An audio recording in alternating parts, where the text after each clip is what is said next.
आउज़ुबिल्लाहिमिनश्शैतानिर्रजीम बिस्मिल्लाहिर्रहमानिर्रहीम। सबसे पहले तमाम व्यूअर्स को अस्सलाम वालेकुम। व्यूअर्स, आज जो मेरी वीडियो है ये तिल की काश्त के ऊपर है कि हम बहारिया जो तिल की काश्त है वो कैसे कर सकते हैं। व्यूअर्स, जिस तरीके से मकई की दो जो है हम फसलें ले सकते हैं, बिल्कुल ऐसे ही हम तिल की भी जो है वो दो फसलें ले सकते हैं। एक इसमें आ जाती है बहारिया काश्त और एक आ जाती है इसकी मौसमी काश्त।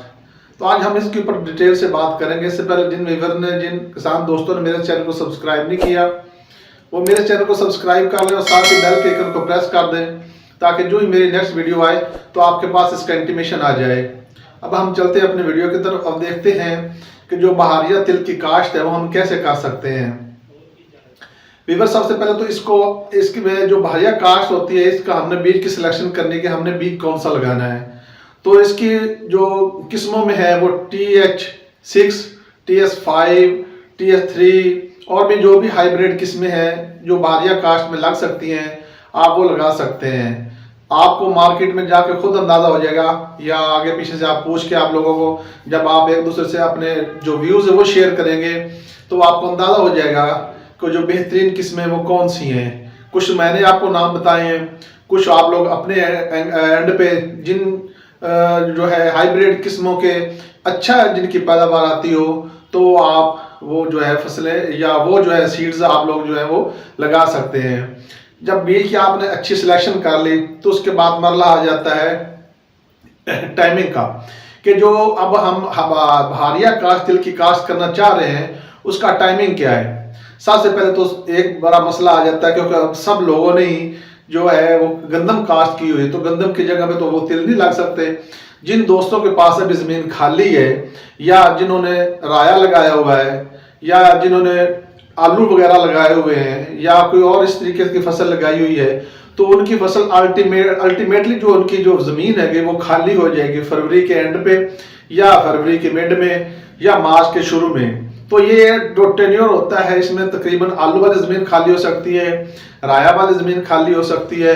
वो वाली जो ज़मीनें खाली होंगी उसके बाद या तो आप मकई काश्त कर सकते हैं। उसके साथ साथ अगर आप लोगों को जो मकई का जो हशर हुआ था अभी ये पिछले सीज़न में, अब वही बात ये तिल के ऊपर भी आ जानी है कि सभी लोगों ने तिल की तरफ चले जाना है। ऐसे नहीं होना चाहिए। आप तिल भी काश्त करें, मकई भी काश्त करें, आप मिक्सर यानी कि जो है अपनी फसलें लगाएं ताकि अगर एक क्रॉप की तरफ से आपको लॉस हुआ तो अल्टीमेटली जब आपने दूसरी साथ फसल लगाई होगी तो उसमें से आपको अच्छा प्रॉफिट भी हो सकता है। तो इसलिए कोशिश करें कि आप मकई भी लगाएं और साथ जो है तिल की काश्त भी करें। तिल का जो अभी रेट चल रहा है, आज जो जनवरी की 15 तारीख है और अभी जो रेट चल रहा है वो तकरीबन कोई 18 से 22 हज़ार तक जो राउंड अबाउट ये मार्केट अभी जो चल रही है। तो इस तरीके से वीवर आप बहारिया काश्त जो है तिल की वो आप कर सकते हैं। ये नहीं हो सकता कि नहीं कर सकते। आप दो फसलें तिल की ले सकते हैं, दोनों फसलों के बाद आप ऊपर से गंदम भी लगा सकते हैं। तो इस तरीके से आप जो है एक ही सीजन में यानी कि एक साल में 3 फसलें ले सकते हैं, 2 तिल की और 1 गंदम की। अब हमें सबसे पहले तो फिर साथ ही हमें जगह का इंतखाब करना चाहिए कि जिस जगह पे हम तिल लगा रहे हैं वो हमारी जगह जो है तिल के लिए सूटेबल है। इसमें सबसे अहम मसला आ जाता है पानी का, क्योंकि जो तिल की फसल है इसको इतना ज़्यादा पानी नहीं दरकार होता। इसलिए आपने जब भी तिल की फसल लगानी है, जहाँ भी आप लगाना चाह रहे हैं, आपने ये चीज़ ज़हन में रखनी है कि उसका जो वो कहीं निचला हमारा टुकड़ा ज़मीन का तो नहीं, यानी कि उसकी जो वो ज़मीन नीची तो नहीं है। ऐसा ना हो कि बारिश आ जाए और वो सारा पानी उसके अंदर चला जाए और वहाँ से फिर निकले ना और वो सारी फसल आपकी डैमेज हो जाएगी। इसलिए कोशिश करें कि जो ऊंचे खेत हों उनका इंतखाब करें, उन ऊंचे खेतों के अंदर जो है आप तिल की काश्त करें। जब आपने फिर ज़मीन की सिलेक्शन कर ली कि मैंने यहाँ पे इसके अपने तिल की फसल काश्त करनी है 1 एकड़ या 2 एकड़ 4 एकड़ जितना भी आपने लगाना है तो वो आप उसका इंतखाब कर लें। उसके बाद आप ज़मीन को तैयार करें। ज़मीन को आपने अच्छे तरीके से तैयार करना है, ऐसे तैयार करना है जैसे हमने राया बीजना हो, या क्योंकि इसका भी सीड बारीक होता है और वो राया का जो सरसों का भी सीड बारीक होता है। बिल्कुल आपने ऐसे ही जो है इसकी जो ज़मीन वो तैयार करवा लेनी है। ज़मीन तैयारी के वक्त आपने कोशिश करनी है कि 1 बैग DAP का वो लाजमी डाल दें, अगर हो सके और आपकी जेब अगर इजाज़त दे तो 1 बैग SOP का डाल लें। अगर आप 1 SOP का बैग नहीं डाल सकते यानी कि पोटाश का बैग नहीं डाल सकते तो हाफ बैग डाल लें या 2 एकड़ को 1 बैग डाल लें। तो इस तरीके के साथ कोशिश करें कि साथ ही आप एसओपी डाल दें। अगर आप एसओपी साथ नहीं डाल सकते तो कोई इशू नहीं, आप ऊपर से जो है इसको फोलियर स्प्रे की मदद से उसकी भी वो जो कमी है वो पूरी कर सकते हैं। वो हम बाद में देखते हैं कि उसकी जो है वो हम ऊपर जो फोलियर स्प्रे वो कब करेंगे। जब आपने अपनी जमीन तैयार करवा ली, 1 बैग डीएपी का आपने नीचे डाल दिया, उसके बाद आपने जो सीड होगा उसका छट्टा दे देना है। आपने ये भी पहले ज़हन में रखना कि आपने छट्टे से इसकी बिजाई करनी है, खालियों के ऊपर आपने इसकी बिजाई करनी है, या कि आप ड्रिल की मदद से आपने इसकी बिजाई करनी है। वीवर आप तीनों तरीकों से इसकी बिजाई कर सकते हैं, जौन सा आपको सूटेबल लगे, जौन सा आपको आसान लगे, तीनों तरीकों से ही आप बिजाई इसकी कर सकते हैं। लेकिन तीनों तरीकों में ही जो इसका सीड दरकार होगा, आप तिल लगाना चाहते हैं या कि तिली लगाना चाहते हैं, तीनों सूरतों में जो इसका सीड होगा वो 2 केजी जो है, 1.5 से 2 केजी वो आपको सीड दरकार होगा। तो आपने 1.5 से 2 केजी सीड लेके आपने तीनों किस्म तीनों जगह तरीकों से जो जौन सा आपने अप्लाई करना वो करके आप इसकी काश्त कर सकते हैं। अब आ जाता है कि इसका जो है डिस्टेंस कितना होना चाहिए। वीवर अगर तो आपने इसको छट्टा देना है तो भी आप इसको कोशिश करें कि जहां पे ज्यादा घना यानी कि इसके पौधे हों तो आप छिद्राई कर दें। इनकी किस्में भी आ जाती है, एक होता झाड़ी नुमा और एक होता सिंगल यानी कि शाखदार। अगर तो आपने वीवर झाड़ी नुमा लगाना है, यानी कि जो मेन शाख हो, यानी कि एक तने वाला लगाना है, सिंगल तने वाला, तो उसके पौधों की तादाद आपको तकरीबन 75,000 से 80,000 पौधों की तादाद 1 एकड़ के अंदर रखनी होगी। और अगर आपने लगाना है झाड़ी नुमा तो उसके पौधों की तादाद आपको 60 से 65,000 पौधों की तादाद आपने अपने खेत में रखनी है। तो उस हिसाब से आपने देख लेना है कि मुझे कितने डिस्टेंस पे मैं रखूंगा, तो अंदाजन आपको जो एस्टिमेट आपको हो जाएगा। तो जो प्लांट टू प्लांट डिस्टेंस होना चाहिए वो आपका तकरीबन, अगर आपने सिंगल झाड़ी वाला यानी सिंगल तने वाला आपने लगाना है, यानी कि जो एक स्टिक होती है वो वाला आपने बीज लगा रहे हैं, तो आपके जो पौधे से पौधे का फासला है वो तकरीबन कोई 4 से 6 इंच रखना है। अगर आप झाड़ी वाला लगा रहे हैं तो उसका डिस्टेंस आपने थोड़ा सा बढ़ा लेना है, क्योंकि उसने झाड़ी बनानी होती है, उसके सारी शाखें होती हैं, वो शाखदार होगा तो उसका डिस्टेंस आपने बढ़ा देना है। तो इस तरीके से आप वीवर जो है अपने तिल की काश्त कर सकते हैं। उसके बाद जब आपने इसके तकरीबन आपकी फसल तकरीबन को 3-4 हफ्ते की हो जाए, कोशिश करें वहां पे आके कोई 2020 कोई भी है किसी एनपी का आप उसको फिर स्प्रे कर दें, तो उससे आपकी फसल जो है वो बढ़ोतरी की तरफ जाएगी, उसको फ्लावरिंग स्टेज में वो ज्यादा जल्दी आएगी।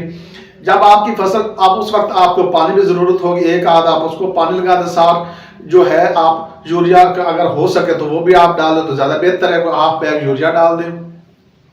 जब आपकी फसल जो है फ्लोरिंग स्टेज पे आ जाए तो उस वक्त आपने लाजमी तौर पे जो है 5-15-45 ये एनपीके होता है, इसमें 5% नाइट्रोजन, 15% फास्फोरस और 45% पोटाश होती है।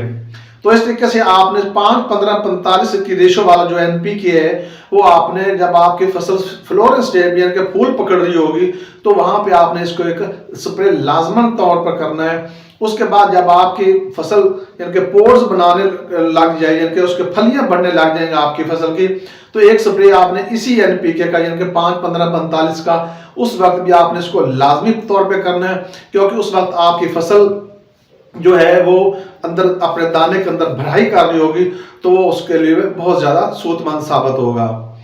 अच्छा, उससे पहले जब आपने इसको इसको आपने इरिगेशन कर रहे होंगे, पानी दे रहे होंगे अपनी फसल को पहला पानी, तो उस वक्त आपने 4 केजी सल्फर ये लाजमी तौर पर डालना है। उसकी रीजन ये है कि इस फसल को जो है वो फंगीसाइड का प्रॉब्लम बनता है, जहां पे ज्यादा नमी होगी या इसका नीचे से जड़ का प्रॉब्लम बनता है, तो उसको कंट्रोल करने के लिए कि आपकी फसल के अंदर इस तरीके का कोई इशू ना बने, तो आपने 4 केजी जो फर्स्ट इरिगेशन के साथ सल्फर इसको लाजमी तौर पर फ्लड करना है। उससे आपकी फसल जो है इस तरीके के जो फंगीसाइड्स प्रॉब्लम्स होंगे उनसे आपकी फसल जो है वो महफूज रहेगी। जब आपने ये सारा तरीका कर लिया, आपकी फसल पकने की जो निशानी वो क्या होती है, कुछ लोग जो अभी सबज उसकी फसल होती है उसको काट लेते हैं, ऐसा नहीं करना चाहिए। आप लोगों को थोड़ा सा इंतजार करना चाहिए। जब उसके आपकी फसल के पत्ते नीचे वाले वो थोड़े से यानी कि पलाहट देना शुरू हो जाए, पोर्स भी थोड़ी पीली होनी शुरू हो जाए, तो उस वक्त आपको थोड़ा सा आइडिया हो जाएगा कि अभी मेरी फसल जो है वो तकरीबन रेडी है। तो उस वक्त आप अपनी फसल को हार्वेस्ट कर लें। हार्वेस्ट करने के बाद आप छोटे छोटे उनके जो है वो पूले बना के कहीं जो है 5-5 4-4 पूलों को आप इकट्ठा जो है झुंड बना के रख दें। जब थोड़ा सा वो खुश्क हो जाए और पोर्स ऊपर से वो ऐसे फूटना शुरू हो जाए तो उस वक्त आप उनकी छिद्राई कर सकते हैं। मैनुअल हाथ से भी आप कर सकते हैं और थ्रेशर से भी आप उनको हार्वेस्ट कर सकते हैं। तो भी इस तरीके से आप अपने जो तिल की काश्त है वो कर सकते हैं। ये इंतहाई ईजी है और हाइब्रिड किस्म की कोई अच्छी सी वैरायटी लगाकर आप बहारिया काश्त तिल की काश्त कर सकते हैं। वो जो इसके काश्त करने का जो अभी टेन्योर है वो अभी तकरीबन जनवरी का 15 है, फरवरी के एंड से आप लोग स्टार्ट कर दें। फरवरी और मार्च में ये इसकी पहली जो है हाइब्रिड किस्म की जो यानी कि जो बहारिया काश्त है वो ये पहली इसकी काश्त होगी और जो दूसरी काश्त यानी कि जो मौसमी काश्त होगी वो जाके कहीं जून जुलाई में वो शुरू होगी। तो इस तरीके से अभी जिन दोस्तों ने तिल की काश्त करनी या तिली की काश्त करनी है वो अभी जाके फरवरी के एंड से मार्च के शुरू से इसके स्टार्ट कर सकते हैं। उम्मीद है व्यूअर्स आज की ये मेरी वीडियो आपको पसंद आई होगी। आप मुझे मेरी नेक्स्ट वीडियो तक के लिए इजाजत दें। खुदा हाफिज।